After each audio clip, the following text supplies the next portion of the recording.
Take two. We already recorded this podcast before one of us decided to not record audio. Yeah, that one of us would be myself. That was the biggest choke of my career, probably.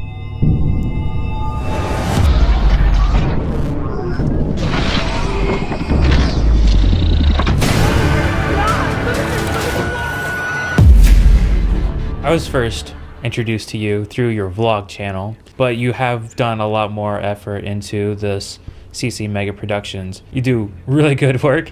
I can imagine the time and tediousness of that, because yeah, it's a lot of time. I've tried a little bit of it. Like, I've done lightsabers and force lightning, but my computer wouldn't handle that. Mine definitely didn't back in the day.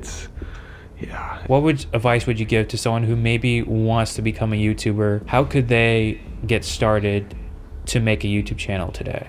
You just kind of have to start making videos and messing around, because you're never going to get better if you're just sitting around there and thinking, I want to start a YouTube channel.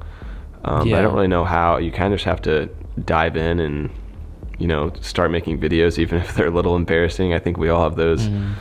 Colin! I told you not to beat up Grandma! Don't you ever do that again.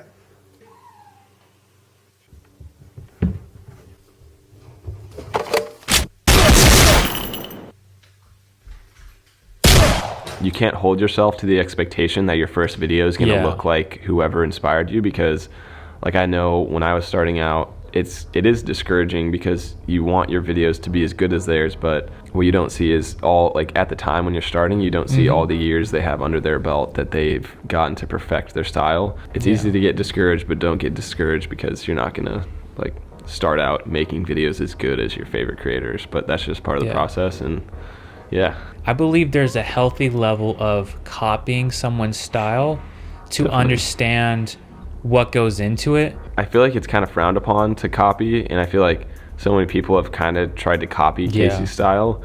And I mean, I definitely, if you look at my earlier vlogs, they're definitely heavily inspired. I don't feel like it should be frowned upon, because those people are they're just learning and starting out. It's nothing obviously you're going to want to mimic whoever you look up to. If you're trying to build an audience, you're not going to if you're trying to purposely get subscribers, views by copying it, not something you want to do. You want to build your own style. Where did that kind of lead to getting your first 1,000 subscribers? It kind of just started interacting with the little community that had formed around with inspiration of Freddie W, because there's a lot of people that were just making little short action scenes, so there's kind of a little community built around that. And I think that was kind of how it first started to grow up, and I got my first 1,000 subscribers, is just kind of in that little tiny sub niche. So it probably took me about a year and a half or 2 years, I would say, to get that first 1,000 subs. And I remember the day that happened, it was the great I don't know if any milestone, I feel like when I hit 1 million on the CC Mega Productions channel, it'll probably feel close to as good as that first 1,000, but that when you taste that first 1,000 it feels so crazy, because you just know that's kind of the beginning stages, and it's one of the first big milestones. And obviously 100 is big too, but when you see those 4 digits, you can be taken seriously now. Yeah, exactly. You're a real creator. What was the first project that you really poured your effort into and were really proud to call this a video? I would say my first Minecraft in real life video. I finally got to the point where I had learned 3D software and After Effects enough to kind of make my own. There was a story, some semblance of a story, which was more than I could say about my past videos. And yeah, I know how that feels. Yeah, and I remember releasing that video, and I was feeling really proud of that was probably the first video where I was felt semi-proud of a project. So I remember I uploaded that, and it got retweeted by the Syndicate Project, Tom Castle, and he had I think 6 or 7 million subscribers at the time, and a lot of followers on Twitter. So he retweeted it, posted on Facebook, and it was at a time on YouTube where if you liked a video, it would show up to some of your subscribers. It got 25 or 30,000 views overnight. Dang. And I saw that, and I was just it kind of flipped the switch in my head, I feel to where I was oh, I've kind of just been throwing videos out randomly, if I still making videos I feel like I can target, video games and make content about that, and there'll be a bigger audience out there for it. And that following summer, I decided to take it more seriously. I don't really know why. I think I just kind of felt that I had more potential if I did upload a video once a week. And I had listened to a Freddie W. podcast where he said it was super important to have a schedule on YouTube. For example, Casey Neistat, like he had it down to where it felt like you almost were watching like a TV show. Like there was something every day, but Tuesdays, he opened mail, and then Thursdays he was doing a Q&A. He kind of had those little shows that helped you, like you kind of knew what to expect, and like you almost get excited for it because you're like, oh, Tuesday, Casey's opening packages. Like I can't wait to see like what he gets in the mail. So I think that's definitely an important tip, is having some sort of schedule. Make sure your audience knows, like, hey guys, I post every Saturday. I'm going to post stuff about this, because then if you follow through on that, people know that, okay, every Saturday I can come back and watch and be entertained. Were you getting better at VFX by having this once a week schedule? Yeah, definitely. Because it kind of forces you to get better at it, because you're like, well, I have to post a video this week, so you're like, well, I better get cut faster. Corners and stuff. Yeah, exactly. And you just get, when you do it week in and week out, you get better at like the whole process, especially, the visual effects side of it. But, you know how to shoot things better, you know how to edit things quicker. And when you do commit to that, like if you are doing a weekly schedule, I think you'll be surprised. Even if it is one video a week, no matter what the style is, you will get so much better quicker than I think you will anticipate. When I started to help out on short films and kind of working to the narrative kind of filmmaking sense, or the indie filmmaking, I began to realize how much quicker I was working than other people. And that's not to like boast or anything. I suddenly realized how slow people were moving, and it was really odd to see that, because slowly built up my skills to know how to operate my camera, how to grab focus and exposure, all without realizing that was all from YouTube. People in the traditional filmmaking world don't necessarily care that much about like a following, but if you can show them, that you do have skills, and then obviously when you are making YouTube videos, like you said, you're learning to grab focus quick, you're learning how to light your scene quickly, because you have to post tomorrow, so you're like, well, I need to shoot this really quick, and like I want it to look as good as possible. So when you can do things quickly, I think that really translates over. I don't have a whole lot of traditional filmmaking experience, but the experience on YouTube translates over to like the indie filmmaking world, because it is a lot of the same skills that you're learning day in and day out. And I think it also helps because you're doing everything in the filmmaking process. Usually, like if you're starting a YouTube channel, you're shooting, you're editing, you're doing VFX if you need it, you're coloring, figuring out the best way to post and like attract views. Like those are all skills you need in the indie filmmaking world. I was watching the Corridor podcast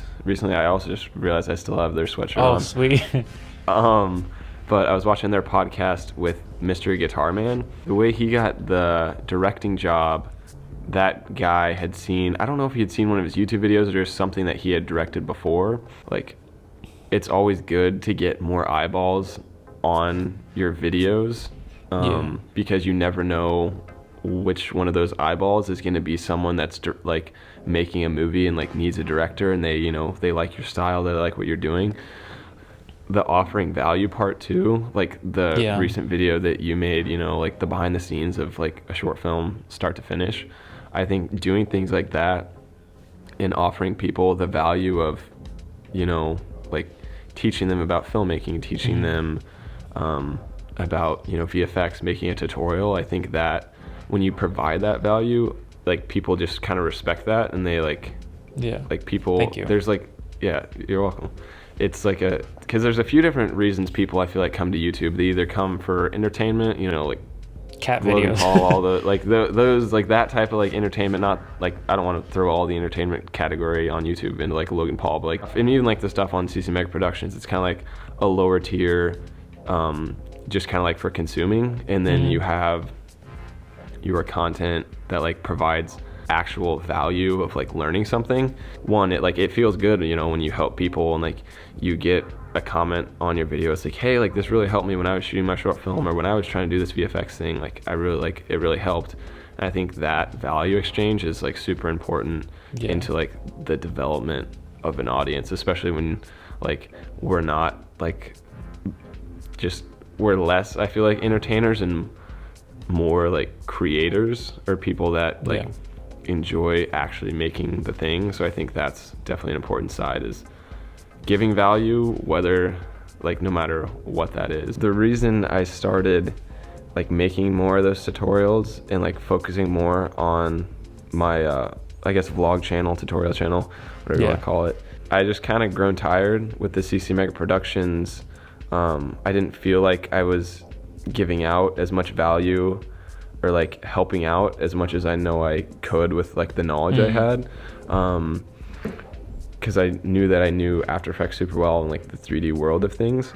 So I figured if I made tutorials, one, people would want to watch them because I had a lot of knowledge about it. If I shared kind of like unique types of tutorials, I could almost help people out the same way when I was starting out, I got helped out by watching other tutorials. It's like the cyclical nature of YouTube, because kind of like to talk about like the earlier part of your question is like I owe everything just like that I have to YouTube, because like I was inspired by Freddie W on YouTube. Like if YouTube didn't exist, I wouldn't have seen that. And if YouTube didn't exist, I couldn't watch tutorials on how to learn the software to make it. There's different stages, because Freddie W inspired a lot of people. I was one of those people. Obviously the vlog channel isn't as big like as Freddie W was, but like other people. Yeah, and then it's like, I think that's one of the biggest reasons I started that vlog channel more, is because I wanted to have a little more creative fulfillment and inspire more people with the videos that I could make. I think I'm kind of trying to fulfill Freddie W's footsteps, not in like the content I make, but in the way that he inspired people. I think that's kind of like the dream for me, is to just inspire people to go out there and make stuff. I went daily for 10 or 15 days, and then I would take a little break and then go daily for 10 more. Late 2017, or maybe mid 2017 to like the later part of 2017, I went daily for around 75, it was 70, 75, 77 days, something like that. And they weren't vlogs, it was kind of like a combination of, some were vlogs if I was like doing something interesting, and then it would be tutorials. Like it was kind of just mixed in there, but it was daily. And it's difficult when you're going daily, because like that just takes up so much of your brain space. You just wake up and you have to make a video, which there were times where I was kind of ahead of pace, where I had the video already scheduled and I had to make the video tomorrow, which that helps a little bit. But there were some days where like you're still trying to like live life and not just like be a complete YouTube addict. And like you get behind, you go to a movie with some friends, and then you don't have anything, and you have to make a video and post it by 5 is difficult, because you're almost just forcing out quantity. You're trying to make it as quality as possible, but when you're forcing out that much quantity, it's hard to sustain the quality. When you're going daily, it's definitely hard to devote any of your time and mental space to like those bigger projects or the bigger things you want to work on, no matter what that is. It's also hard because once you lose a little momentum when you're uploading on YouTube, you want, like, if you don't upload for a week, you're like, well, now I want to give my audience a reason to like see, well, I've been gone for a week. I want it to be like working on something bigger, obviously. And then it kind of just like snowballs from there, and then you start overthinking like, oh, well, what do I want my first video back to be? And that was tough. It was also tough because like I just moved to Los Angeles kind of at the start of that. The vlog channel, like I don't make enough from that to like sustain like even like rent out here. So, it's crazy. That's a whole nother story. Like LA rent is ridiculous. CC Mega Productions has been my main income, so I can't completely give that up. Otherwise, like I can't. Like that's my whole entire income for the most part. I was living in Kansas. My rent was $300, and then I just moved in with my parents, and so I wasn't thinking about money as actively. Like it was kind of easier to just be like, oh, like CC Mega Productions, it doesn't matter, because like I don't really need money to survive. But then when I got out to LA and like I officially was on my own, it kind of like sunk in a little bit. It sucks that money like not matters, but like depicts on what you're focusing on. Yeah, because like at the end of the day, like everyone has to pay their bills and survive, and you can't always do that. As like a small creator, it's kind of tough. Like when you're starting out, it slowly just kind of like leaked more and more into the CC Micro Productions, and I don't know if it was burnout or more just tired of making videos. Not tired of making videos on the vlog channel, but I didn't feel like they stood out as much as I wanted them to. Like I didn't feel like me vlogging was gonna like inspire. I always want my content to stand out and be a little bit different. So then I just overthought for a while, like, well, what do I want the videos on that channel to be? It's super easy on CC Micro Productions because it's like a super specific formula of like, you make a video with Legos, you make a video with Minecraft, you kind of just figure it out. Boom, views. Yeah, exactly. And it just takes a lot more thought for my personal channel. And that thought kind of turned into overthinking, and that's something I also like I recommend to people who are starting out, is to not, it's easier said than done because like I lived through it, but not getting caught up in overthinking like what you're making, and just like making something is better than nothing, because otherwise you'll sit there and overthink it for 6 months like I did, and it's just not a good situation, because then but when you go from uploading from once a week or daily in your case to not uploading at all, you kind of had this inner thought of, well, when I do make a video, it has to be better than it was last time in order to show my audience, hey, I'm still here, I still care, and for it to like pick up its pace. But that is really a dangerous thought. So sometimes in that case, you just need to push out a video. So what's it like being a full-time YouTuber, and is that how you introduce, like, a couple of friends are here, like, oh yeah, I'm a full-time YouTuber? How do you introduce yourself? I try to not really say anything, like, because I just, if you like introduce yourself as like a YouTuber, it's just like, it's kind of weird, because then it's like, well, like there's just so many questions, like, well, how does this work, that work? Like, I come from a background, my dad's an engineer and my mom's a teacher. So they're two very just, standard mill jobs where you just come to work 9 to 5, 8 to 5, whatever. With YouTube, it's almost the exact opposite. It's just kind of an interesting world. Also, like if you are a younger person watching this, like explain to your parents, or like making your very like just traditional parents like understand that this can be like a real thing. Like I can, be a full-time YouTuber. That's definitely difficult. At the end of the day, like my income is completely dependent upon like the YouTube algorithm, and like which is definitely also scary. It's just not a very dependent source, like, because you can blow up on YouTube and you can die the next day. You never really know. But I think embracing that uncertainty is also one of the greatest parts about it, because you have like so much freedom with your time. Take on the creative projects you want, and like if you want to take off a day and shoot something, like you can. So it's kind of like there's like there's the pros and cons, but I wouldn't trade for the world, because I love making videos. So the winter of my freshman year of college, I had never really made more than like $400 or $500 a month from YouTube, and then I had a video completely explode, and I still don't know why to this day. It was Mario meets Minecraft, and for whatever reason it just started like picking up views one day. I remember, if I made this much every month, like I could, like this could be my full-time job. And it was also weird because I just started college, so I was kind of like weighing like I kind of had to like weigh those options, and I stayed in school for like another year and a half before I finally dropped out, because it just showed some consistency, because I didn't want to just have one good month and just be like, all right, peace out school, like screw college, like, because that wasn't really who I was. So it showed some consistency. Then after a couple years of school, I dropped out and been a full-time YouTuber ever since. Let's say someone dreams of being a full-time YouTuber. What advice would you first give them? Just make sure when you're starting out that your intentions are where your passion lies, because it makes it a lot easier in those early days of creating. like if you like making the videos, then when they only get, 10, 20 views, like even less, like getting 5 views like my first videos did, like it's gonna be easier to fight through that because you don't care as much as the views. I think the biggest issue is when a lot of people get sucked in by the clickbait article titles of, like PewDiePie made $50 million the last 3 years. They kind of like see that and they think, oh, like I can just kind of start making YouTube videos and make money. I think people who start with that intention always kind of like fall through because they don't have like an innate love for like the process of what YouTube is.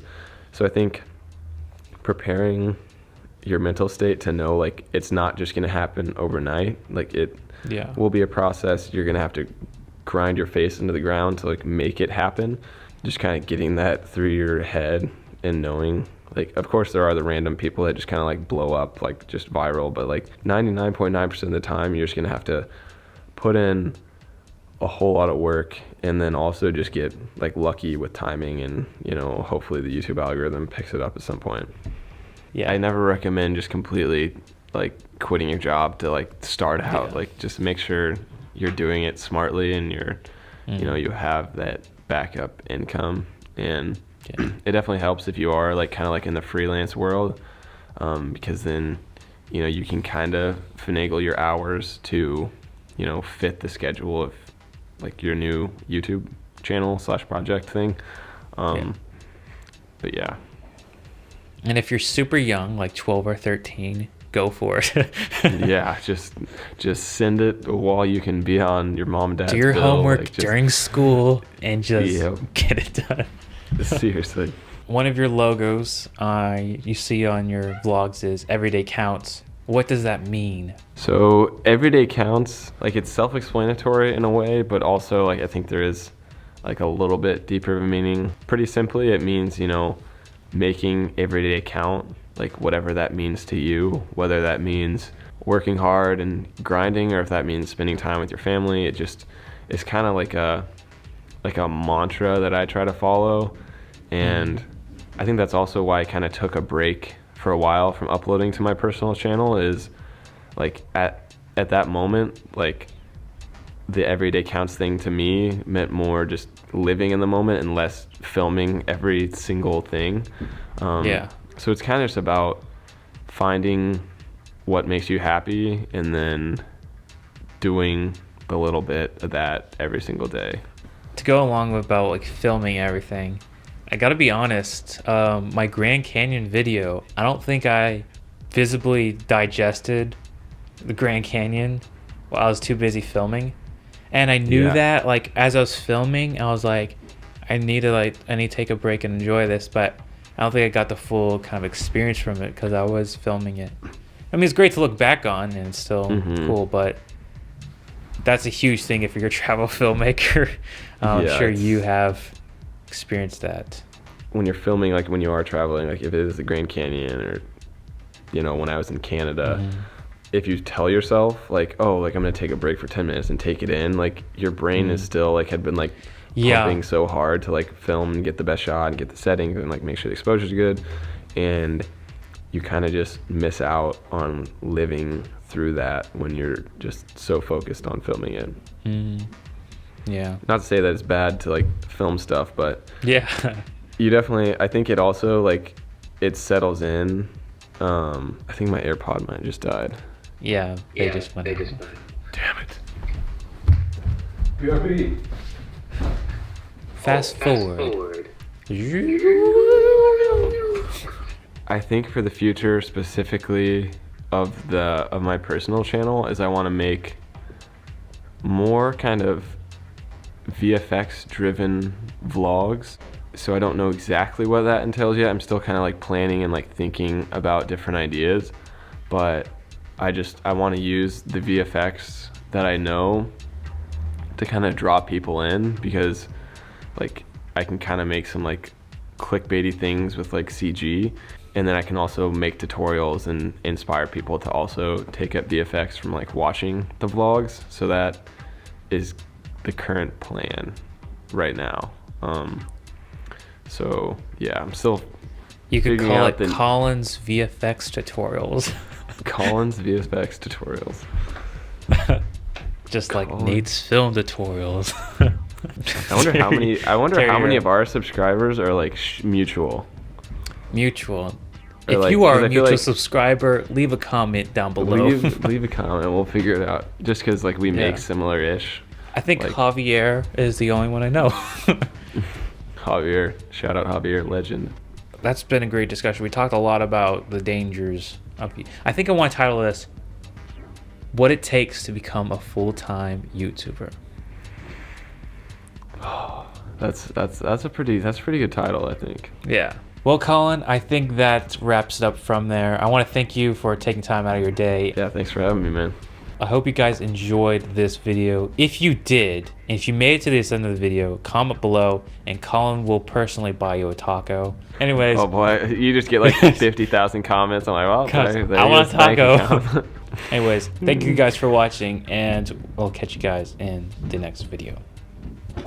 Peace, Wait, bro, what do you peace, do? peace. You do a peace. Yeah, peace. I don't know. I still don't know where that came from or why that's here, but peace, Peace, bro, peace.